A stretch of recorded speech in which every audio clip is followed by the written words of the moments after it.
Hey there, welcome to Why Gaming, the channel that turns the dial on the nostalgia meter by 100 and discusses some of my favorite PS2 games. While I still play newer games, the hit from that golden era just hasn't gone. And today's video is going to be a banger. I am a huge football fan. And before Ultimate Team took over, before hyper-realistic graphics and microtransactions, football gaming had style. It was fun, it was exciting. Now I'm not talking about the Pro Evolution or FIFA series from the early 2000s. No game had more of it than FIFA Street 2. Released in 2006 for the GameCube, PlayStation 2, Xbox, Nintendo DS, PlayStation Portable, and even mobile phones, this game captured the raw, creative, street-side essence of football like no other. It was an experience I'd never felt before, and EA Big, the studio behind this game, was knocking out hits left, right, and center. FIFA Street 2 might be 20 or so years old, but here are the top 5 reasons FIFA Street 2 is still one of the greatest football games ever made. 1. Style and attitude. FIFA Street 2 didn't care about realism. It cared about vibes. It was flashy, fast, and full of flair. Every move, every taunt, every backheel goal, it all screamed confidence and style. You didn't just score. You humiliated your opponent via tricks and flicks. You bounced the ball off the walls, pulled off ridiculous trick chains, and celebrated like a king. The aim of the game was tricking your opponent out, and keep it going for as long as possible. This wasn't football for coaches. It was football for the streets. And it had more attitude than any FIFA game before or after. 2. Soundtrack and ambience. Now let's talk sound. FIFA Street 2 had an incredibly diverse and great soundtrack, like most of the FIFA games or EA games back then. From grime and hip-hop to Latin beats, every track pumped life into the game. Artists like Hyper Art Brute, Swingfly, and the editors made the music feel like part of the street. And the environments?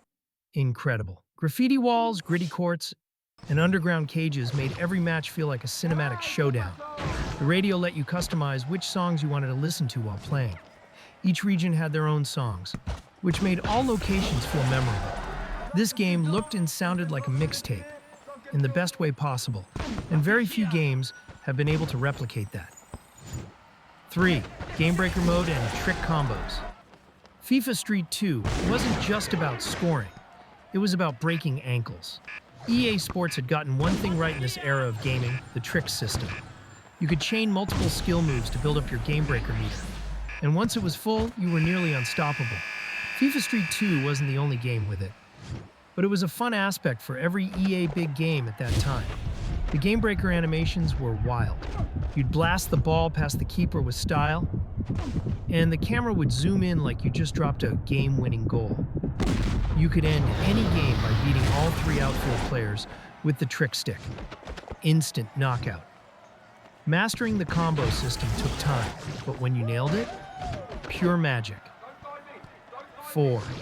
Rule the street mode. Want to become a street football legend? FIFA Street 2 had you covered. The Rule the Street mode let you create your own player, build your squad from the ground up, and battle across the globe. Every win earned you points to upgrade your stats, learn new tricks, and customize your look. From hair to sneakers, there was no pay to win here. Just you, the ball, and the grind. You started off playing local games against some of the best street footballers. The next step was creating your own team and adding legendary Brazilian players like Ronaldo, Roberto Carlos, and more. The final step was joining a national team and leading them to glory. Ever wanted to play alongside Lionel Messi and lead Argentina to glory before they won the World Cup? Well, you could emulate that on FIFA Street 2, and in style. It was progression done right, and it felt personal, which a lot of games don't do it these days. 5. Fun first, everything else second. Here's the thing. FIFA Street 2 was just fun. There were no battle passes, no loot boxes, no meta formations. It didn't try to be a simulator. It didn't ask you for your credit card. It just gave you a controller and said, go embarrass someone. That simplicity, that joy of playing, it's rare now. And that's why FIFA Street 2 still hits harder than most modern games. FIFA Street 2 was more than just a game. It was a vibe, a moment in time where football was about expression, not monetization. It's a reminder of what made us fall in love with football games in the first place. If you played it, you know. If you didn't, you missed out on something special. Let me know in the comments what your favorite FIFA Street 2 moment was. And if you want more retro gaming content, don't forget to like and subscribe. Peace out.